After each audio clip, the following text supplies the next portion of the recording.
On va enfin pouvoir découvrir le feuilleton quotidien de France 2, Ainsi Grand Soleil, lundi à 20h40.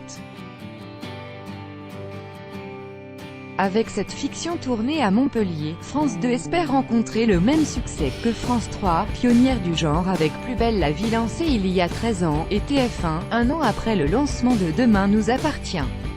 Afin de ménager les audiences de chacun et de faire son trou dans le paysage des feuilletons, France 2 a opté pour une diffusion après son journal de 20h à 20h40, qui évite une concurrence frontale avec Demain nous appartient, programmé à 19h20. Et pour éviter une guerre fratricide des feuilletons du service public, et ne pas faire de l'ombre à Ainsi Grand Soleil, France 3 a avancé de 10 minutes Plus belle la vie, à 20h20. Des studios flambant neufs à Vendargues, près de Montpellier, c'est un pari sur le long terme, résume Sophie Gigon, directrice de la fiction Nord Prime Time à France 2.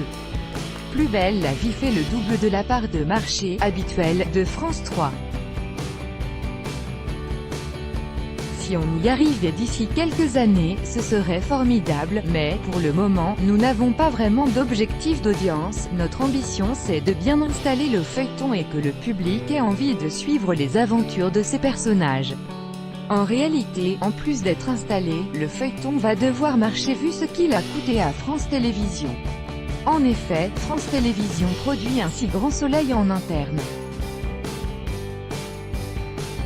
Elle a créé des studios flambant neufs à Vendargues, près de Montpellier, et non loin de cette où est filmé Demain nous appartient, 16 000 m² implantés dans un ancien entrepôt logistique, pour produire les 235 épisodes d'une vingtaine de minutes. Une organisation digne d'une usine en 3/8 a été mise en place, 3 équipes filment depuis quelques mois en parallèle, l'une en studio et les 2 autres en extérieur, dans l'agglomération de Montpellier et sur des sites emblématiques comme la Grande Motte, Palavas-les-Flots ou la Camargue.